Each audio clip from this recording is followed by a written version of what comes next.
Hello दोस्तों, आपकी अपने चैनल नव क्लासेज में आपका स्वागत है। दोस्तों, हम आज जीके की वीडियो लोकसभा के ऊपर बात करेंगे। लोकसभा हमारे भारत में दो सदन है, लोकसभा और राज्यसभा। तो आज लोकसभा के बारे में पढ़ेंगे।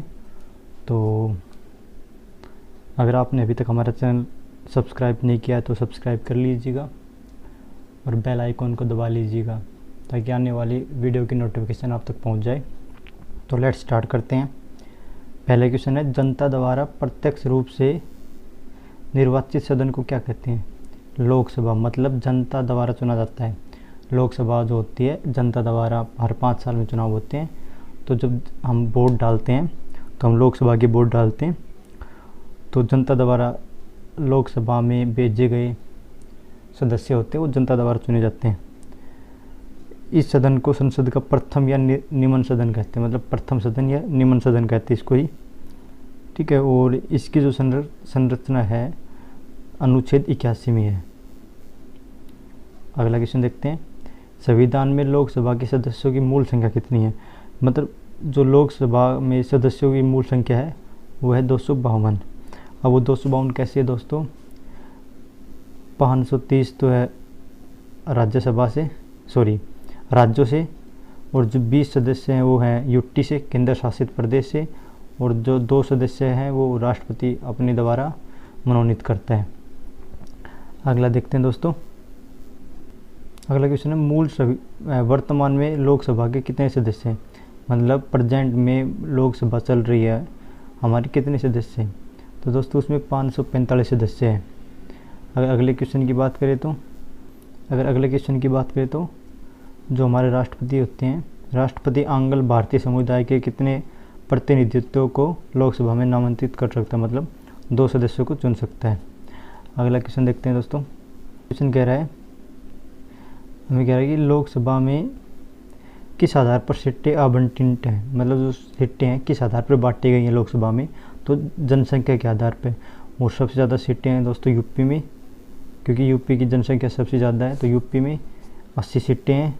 उसके बाद नंबर आता है महाराष्ट्र का, तो महाराष्ट्र में दोस्तों 48 सीटें हैं। अगला क्वेश्चन देखते हैं दोस्तों। अगला क्वेश्चन है, वर्तमान में लोकसभा में प्रत्येक राज्य के लिए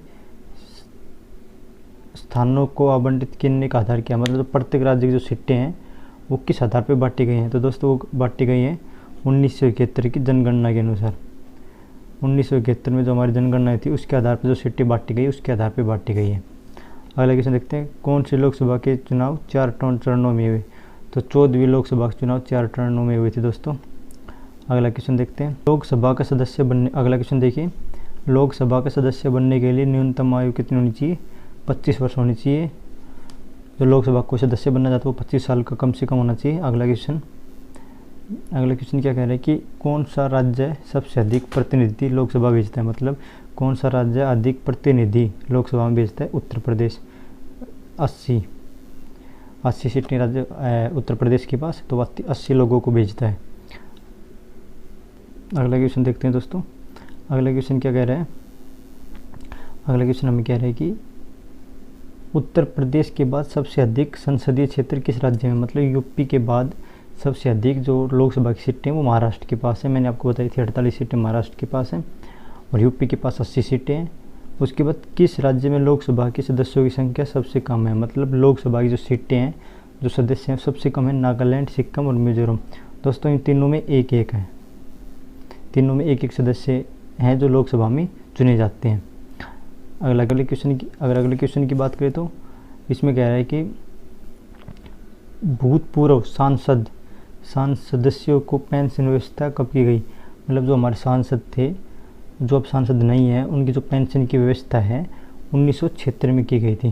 कि 1976 में कहा गया था कि भाई इनको पेंशन की सुविधा दी जाए। अगला क्वेश्चन, लोकसभा में कम से कम कितने सत्र जरूरी है? कम से कम 2 सत्र जरूरी है। मतलब 2 बार लोकसभा 1 साल में लगेगी और कम से कम गैप 6 महीने का गैप होना चाहिए इनके बीच। अगला क्वेश्चन देखते हैं दोस्तों। अगला क्वेश्चन कह रहा है कि लोकसभा में कम से कम कितने सत्र होने चाहिए? ये हो गया पर 2 साल में 2 बार। अगला क्वेश्चन है, लोकसभा को कौन भंग कर सकता है? जो हमारी लोकसभा उसको राष्ट्रपति प्रधानमंत्री की सलाह पर भंग कर सकते हैं। मतलब अगर राष्ट्रपति को भंग करनी है तो प्रधानमंत्री से सलाह लेगा, उसके बाद ही भंग किया जा सकता है। और दोस्तों अब तक सिर्फ 8 बार ऐसा हुआ है कि हमारी लोकसभा भंग हुई है। मतलब 8 बार ही ऐसा हुआ है जो हमारी लोकसभा भंग हुई है, और 2 बार ऐसा हुआ कि हमारी लोकसभा का कार्यकाल बढ़ाया गया है। ठीक है, आई होप आपको समझ में आ गया होगा। अगले क्वेश्चन की बात करें तो इसमें कह रहा है कि वित्त बिल को, मतलब धन बिल को कहाँ पास किया जाता है? मतलब लोकसभा में ही अंतिम जो धन विधेयक होता है उसको लोकसभा में ही पारित किया जाता है, और इसके लिए कोई भी संयुक्त अधिवेशन नहीं बुलाया जाता। और आपको बता दूं, लोकसभा में एक दिन में मतलब अधिकतम जो पर्सन्स होते हैं वो 20 ही होते हैं। अगला क्वेश्चन, अविश्वास प्रस्ताव किस सदन में लाया जाता है? मतलब अविश्वास प्रस्ताव लाना है तो लोकसभा में ही इसको लाया जाता है, और अविश्वास प्रस्ताव प्रस्तुत करने के लिए कम से कम 50 लोकसभा सदस्यों के समर्थन की ज़रूरत होती है। मतलब कम से कम 50 सदस्य तो ज़रूरी ही हैं अविश्वास प्रस्ताव को पारित करने के लिए। अगले क्वेश्चन की बात करें दोस्तों, क्या कह रहा है कि बजट किसके द्वारा पारित किया जाता है? जो हमारा बजट होता है वो लोकसभा द्वारा ही पारित किया जाता है। अगले क्वेश्चन की बात करें तो लोकसभा के सदस्यों की नियोक्ता से संबंधित प्रश्नों का निर्णय कौन करता है? लोकसभा अध्यक्ष। और लोकसभा अध्यक्ष कौन होता है दोस्तों? लोकसभा अध्यक्ष की बात करें तो वो जो लोकसभा के अध्यक्ष होते हैं उनमें से कोई एक को अध्यक्ष, लोकसभा के जो सदस्य होते हैं उनमें से किसी एक को अध्यक्ष बनाया जाता है, और उनमें से ही किसी को एक उपाध्यक्ष बनाया जाता है। अगले क्वेश्चन की बात करें दोस्तों, कितने दिनों तक अनुपस्थिति रहने पर लोकसभा के सदस्यों की सदस्यता समाप्त हो जाती है? तो इसमें कह रखा है कि कोई भी अगर सांसद, कोई भी लोकसभा अध्यक्ष अगर लोकसभा में कितने दिन तक नहीं आएगा तो उसकी जो लोकसभा सदस्यता है वो रद्द कर दी जाती है। वो दोस्तों की जाती है 2 मंथ, कम से कम 2 मंथ में उसको आना ही पड़ेगा। अगला क्वेश्चन देखते हैं दोस्तों। अगला क्वेश्चन कह रहा है कि किस विधेयक को केवल लोकसभा ही पारित करती है? दोस्तों धन विधेयक को ही लोकसभा पारित करती है। अगले क्वेश्चन की बात करें तो मंत्रिपरिषद किसके प्रति उत्तरदायी है? तो जो मंत्रिपरिषद है वो लोकसभा के प्रति ही उत्तरदायी है। अगले क्वेश्चन की बात करें, अगला क्वेश्चन क्या कह रहा है हमें, किस अवस्था में संसद लोकसभा का कार्यकाल बढ़ा सकती है? मतलब आपातकाल में। और आपातकाल हमारा अनुच्छेद 352 से 360 के बीच में है। अगला क्वेश्चन है 24, संसद एक बार में लोकसभा के कार्यकाल में कितने समय के लिए वृद्धि कर सकती है?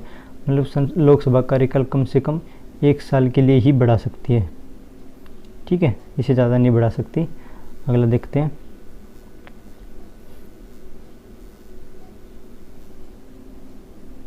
अगले क्वेश्चन की बात करें दोस्तों, अगला क्वेश्चन है किस वर्ष लोकसभा का कार्यकाल एक करके 2 बार बढ़ाया गया? तो 1976 में ही हमारा जो लोकसभा का कार्यकाल था 1 साल बढ़ाया गया 2 बार। और 1976 में ही क्या था दोस्तों, 1976 में जो हमारे सांसद हैं जो रिटायर हो चुके हैं उनको ही मतलब पेंशन की व्यवस्था की गई थी। तो आई होप दोस्तों आपको ये प्रश्न अच्छे लगे होंगे। अगर आपको वीडियो पसंद आई है तो लाइक कीजिएगा, सब्सक्राइब कीजिएगा और शेयर करना ना भूलें। Thank you.